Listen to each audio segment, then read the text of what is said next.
Hi everyone! Today we're looking at a GE dishwasher that's showing an H2O error code. Let's unplug the dishwasher first to stay safe, and then we'll dive right into the repair. Unfortunately, this is a common issue with these dishwashers. But since our unit is filling with water without any trouble, we already know exactly which direction we need to go with this repair. Oh my!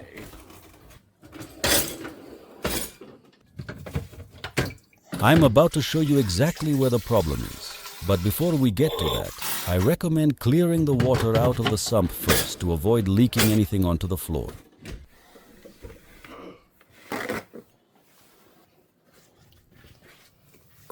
This is the pressure switch. It sends a signal to the control board to let it know if there's water inside the dishwasher. I'm confident that this part is exactly where our problem lies. You can either replace this switch with a new one or give it a good cleaning, and right now, I'm going to show you exactly how to do both.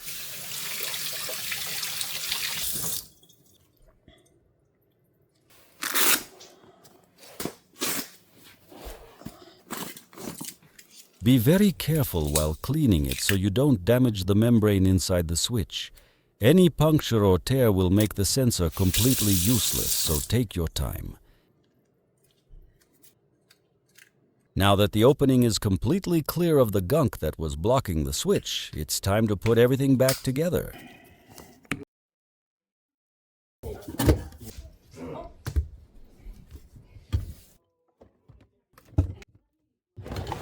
Let's run unit to make sure there are no leaks onto the floor.